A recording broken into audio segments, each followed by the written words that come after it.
Jammu Kashmir police अगर बात करें जम्मू कश्मीर पुलिस एक बहुत कामयाबी आज परेशान जम्मू कश्मीर के लिए ज़रूर जम्मू कश्मीर हो गया सबका। Thank you. और लगातार इस चीज़ को कहीं ना कहीं ख़त्म करने का प्रयास भी जम्मू कश्मीर पुलिस कर रही है। जम्मू कश्मीर पुलिस के हाथ में आज एक सबसे पहले तो मैं जम्मू पुलिस को मुबारकबाद देता हूं कि एक बहुत बड़ा नारकोटिक्स का सीजर जो है वो जम्मू पुलिस ने किया है। कुल मिलाकर के जो नारकोटिक्स का ट्रांसपोर्टेशन है, स्मगलिंग है पाकिस्तान की तरफ से, वो पूरे साल के अंदर बड़ी स्केल पे हुआ। काफ़ी बड़े बड़े सीजर कश्मीर में करना, कुपवारा, बारामूला के रूट से आने वाले जो ड्रग्स हैं वो वहाँ से पकड़ी गई। इसी तरीके से राजौरी, पुंछ, जम्मू, कठुआ के सेक्टर से बहुत बड़ी कंसाइनमेंट्स आई जिनको जम्मू पुलिस ने पकड़ा। कुछ इंसिडेंट ऐसे भी सामने आए जहां ड्रोन्स का इस्तेमाल किया गया नारकोटिक्स को स्मगल करने के लिए, पाकिस्तान की तरफ से इस तरफ ट्रांसपोर्ट करने के लिए। तफ्तीश के दौरान काफ़ी बड़े इंटरस्टेट कनेक्शंस ड्रग माफिया के सामने आए, जिसके ऊपर जम्मू पुलिस ने, कश्मीर पुलिस ने मिलकर के बहुत अच्छा काम किया। हमारी कोशिश है कि नारकोटिक्स का जो सिलसिला पाकिस्तान की तरफ से जहां और पंजाब में चलता है, और फिर नार्को टेरर के नेटवर्क को चलाने की जो कोशिशें होती हैं कि नारकोटिक्स का सेल हो, उनकी सेल से जो पैसा अवेलेबल हो उसको मिलिटेंसी में फिर से पंप इन किया जाए। कुछ ही दिन पहले जम्मू पुलिस ने और एक ऐसा बहुत बढ़िया काम किया था जिसमें नार्को ट्रेड से वाबस्ता जो पैसा जो हवाला की फॉर्म में वापस कश्मीर जा रहा था, जिसको दहशतगर्दी के कामों में लगाया जाना था, पाकिस्तान में बैठे हुए टेरर आउटफिट्स की तरफ से जो पैसा भेजा गया था, जो कश्मीर में काम करने वाले टेरर आउटफिट्स से जिनको इसकी सप्लाई होनी थी। मैं आज का जो स्पेसिफिक केस है और जम्मू के जो सीजर इस साल के दौरान नारकोटिक्स के रहे, उसके बारे में एडीजी जम्मू को कहूँगा कि आपको ब्रीफ करें, और उसके बाद आपके कोई सवालात होंगे तो उनका जवाब दिया जाएगा। एसएचओ झज्जर कोटली देविंदर सिंह, इसके पास एक स्पेसिफिक खबर आई जिसकी बुनियाद पे नाका लगाया गया और गाड़ियों की तलाश शुरू की गई। दौरान तलाश एक ट्रक जो हरियाणा नंबर का था वो नाका तोड़ के भागने लगा और उसका पीछा किया गया, और पीछा करने के बाद उस गाड़ी को इंटरसेप्ट किया गया। गाड़ी का ड्राइवर गाड़ी छोड़ के भाग गया है, जिसकी पहचान कर ली गई है और उसको जल्द गिरफ्तार कर लिया जाएगा। गाड़ी के साथ जो को ड्राइवर था उसको गिरफ्तार कर लिया गया है, जिसका नाम भरत कुमार है और वो कुरुक्षेत्र हरियाणा का रहने वाला है। शुरुआती पूछताछ के दौरान ये पता चला कि एक भारी ड्रग्स की कंसाइनमेंट कश्मीर से पंजाब की तरफ जा रही थी, और गाड़ी की जब तलाशी ली गई तो 52 किलो हेरोइन उसमें से बरामद हुआ, जिसकी मार्केट वैल्यू तकरीबन 100 करोड़ के करीब है।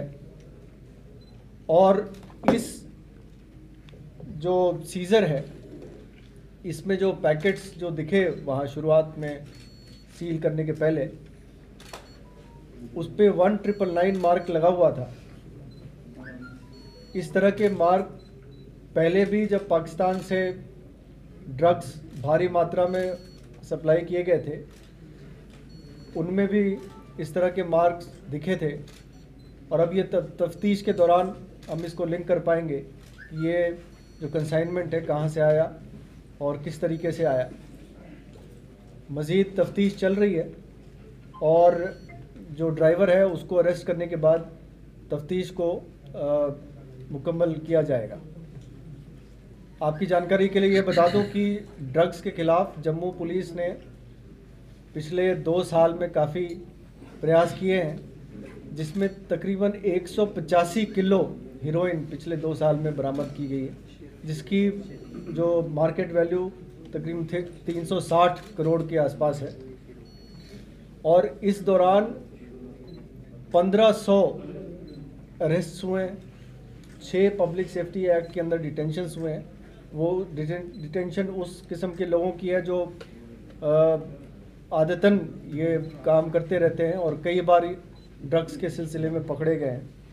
See, there are people in the civil society who somehow understand the reality but try to say something which is away from the reality. There are many people who are active on the social media who are trying to cast aspersions on the killing of terrorists. Unfortunately, there are people who have started looking at the killers as innocent people. In yesterday's encounter, 3 terrorists have been eliminated: Mehran, Arafat and Manzoor. Mehran is from downtown Srinagar.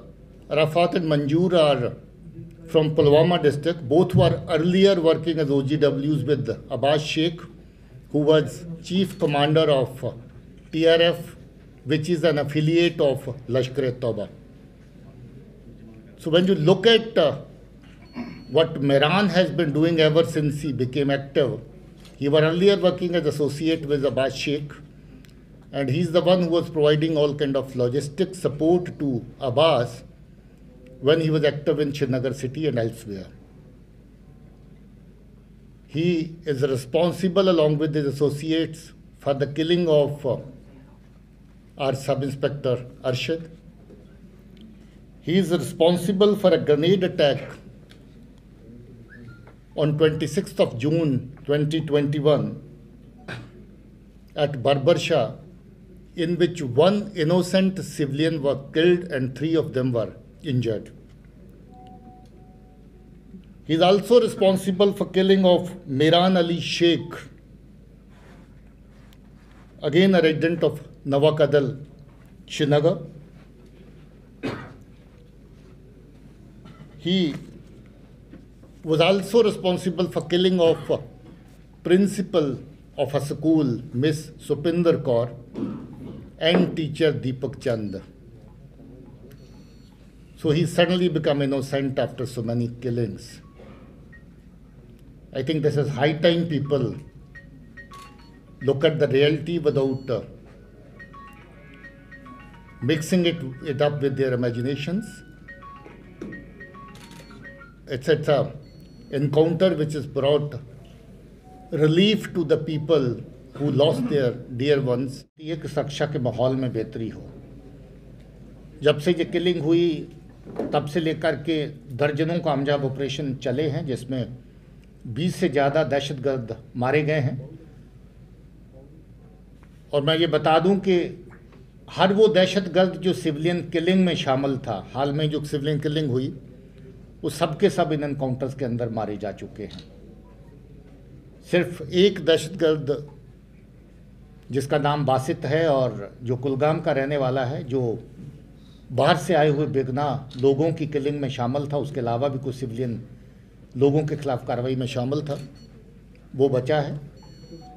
कार्रवाई जारी है, तलाश जारी है, और लोग जो वहाँ पर काम करते हैं वो अच्छे से अपनी जगह काम करें, ये हमारा कहना है। और क्योंकि सिक्योरिटी फोर्सेस, पुलिस हर तरह की वो कोशिश कर रही है जो माहौल को और बेहतर करे और माहौल में सुरक्षा की फीलिंग को और मजबूत करे। रिक्रूटमेंट और नेविगेशन के लिए और मैप्स के लिए और ये भी खबर आ रही है कि जो पुंछ में जो इनकाउंटर ऑपरेशन चल रहा था उसमें भी कुछ इस तरह की ऐप्स का इस्तेमाल हो रहा है। क्या इस तरह के कुछ नया इनको? देखिए, ये नई बात नहीं है। दहशतगर्द आपसी कम्युनिकेशन के लिए अलग अलग तरह के जरिए इस्तेमाल करते हैं, करते रहे हैं, करते रहेंगे। तो ये कुछ चौंकाने वाली बात नहीं है कि ऐसा हो रहा है। मगर चौंकाने वाली बात ये ज़रूर है कि पाकिस्तान की तरफ से वो हर संभव कोशिश की जा रही है कि इन्फिल्ट्रेशन को बढ़ा सकें, इनकी तादाद को बढ़ा सकें। मगर मुझे खुशी है कि बॉर्डर ग्रिड बहुत अच्छे से काम कर रही है। बहुत सारी कोशिशें नाकाम की जा रही हैं। आने वाले टाइम में भी कोशिशें ऐसी जो इन्फिल्ट्रेशन की, उनको नाकाम किया जाएगा। फिर भी कुछ एक कामयाब इन्फिल्ट्रेशन हो चुकी हैं और उनमें से कुछ लोग मारे गए हैं अलग अलग जगहों पे इनकाउंटर्स में। ख़ासतौर पे बारामूला के डिस्ट्रिक्ट में 2 इनकाउंटर हुए, बांडीपुर में इन्फिल्ट्रेशन के बाद इनकाउंटर हुआ, गुरेज और बांडीपुर के पास में इनकाउंटर हुआ तो उसमें लोग मारे गए। और जो लोग इन्फिल्ट्रेशन करके पहुँचे हैं उनकी तलाश जारी है। मगर मैं ये बता दूं कि सिक्योरिटी ग्रिड बॉर्डर की पूरी तरह मजबूती से अपना काम कर रही है और इन कोशिशों को नाकाम करने की कार्रवाई जारी रहेगी। Regarding Srinagar, as such, no active terrorist is left now, but we always have a hybrid kind of terrorist available who is in his ordinary looks like a normal civilian, but he is involved with the terrorist as their associate and picks up a weapon for committing. Police is there to assist everyone who feels that there is any kind of threat from any anti-national element. Kashmir Police has been helping such people, and there are people even in the journalist community who were threatened earlier on various pretexts. This time around also, if there is any threat, we'll be able to take care. Sir. And how many were terror associates and how many were terrorists? See, that special investigation team has been constituted by zonal police in this regard. They are at work. I think I'll give them some more time to make any specific comment on the progress of the case, because they're still working on very important aspects. But I can say it with full authority that police is doing its professional work, and our officers know how to conduct operations. We are not there to get lessons from the others who are unaware as to how the operations are carried out. As per reports, there are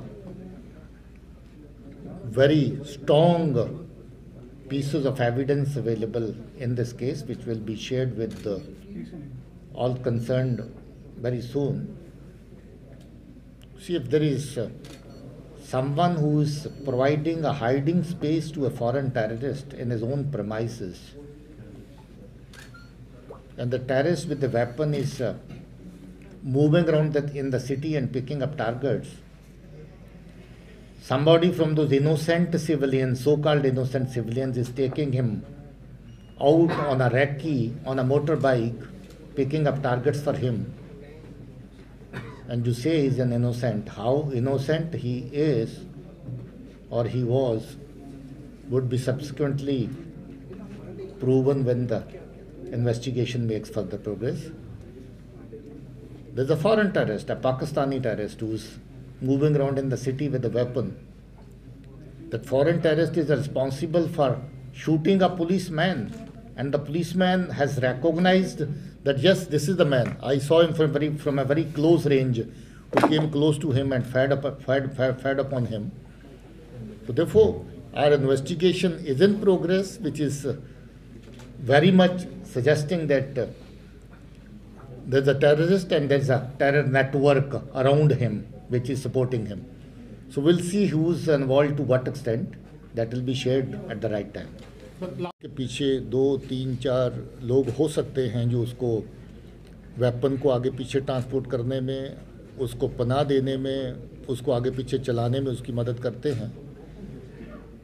पीछे जो कार्रवाई हुई उसमें काफ़ी बड़े terror networks, जो OGW networks हैं, वो आइडेंटिफाई किए गए और आइडेंटिफाई करने के बाद बस्ट किए गए। बड़ी तादाद में UAPA के तहत केसेस लग गए। PSA के अंदर लोगों को बुक किया गया हालांकि वो भी बेगुनाह है लोगों की नज़र में, जो लोग रियलिटी को देखना नहीं चाहते, मगर वो किस किस टेरर नेटवर्क का हिस्सा है वो रिकॉर्ड पे है, और उसी रिकॉर्ड की बुनियाद पर ही उनके खिलाफ कार्रवाई की गई है। और ऐसे OGW नेटवर्क ख़ासतौर पे जो हाइब्रिड कैटेगरी के हैं, रूटीन में बहुत सीधा साधा स्कूल गोइंग या कॉलेज गोइंग नॉर्मल शहरी की तरह दिखता है आदमी, मगर वेपन उठा के किसी की कनपट्टी पर रख के गोली चला के उसको मार सकता है और वो कातिल है, ये हकीकत कम लोगों को मालूम होती है। और मुझे लगता है कि ये हकीकत जितने ज़्यादा लोगों को मालूम हो उतना ही अच्छा है। ऐसे लोग आइडेंटिफाई किए गए हैं, उनके खिलाफ एक्शन किया गया है। बहुत सारे लोग ऑपरेशन में एलिमिनेट हो गए हैं। बहुत सारे लोगों के खिलाफ जिनकी कार्रवाई उस हद तक नहीं है, जो अभी हथियार लेकर के हथियारबंद कार्रवाइयों में शामिल नहीं हुए हैं, उनके खिलाफ बाकी कानूनी कार्रवाई की गई है। ये कार्रवाई चलती रहेगी और लोग जो सामने आएंगे उनके खिलाफ भी सख्त कार्रवाई की जाएगी। मेरा सवाल ये है कि मैं फिगर्स में नहीं जाता हूं, क्योंकि फिगर्स हर रोज़ कम होती रहती हैं और हम चाहते हैं कि और कम हो जाएं। मगर इतना बता दूं कि ये फिगर इस वक्त लोवेस्ट लेवल पे पहुंची हैं पिछले सालों में, और इनको और कम कर दिया जाएगा ऐसा हमारा यकीन है। और जो पार से कार्रवाई चल रही है उसमें जैसा मैंने कहा कि काफ़ी हद तक पार से होने वाली इन्फिल्ट्रेशन रोकी गई है। हमारी कोशिश है कि इसको और कम कर दिया जाए। जय हिंद।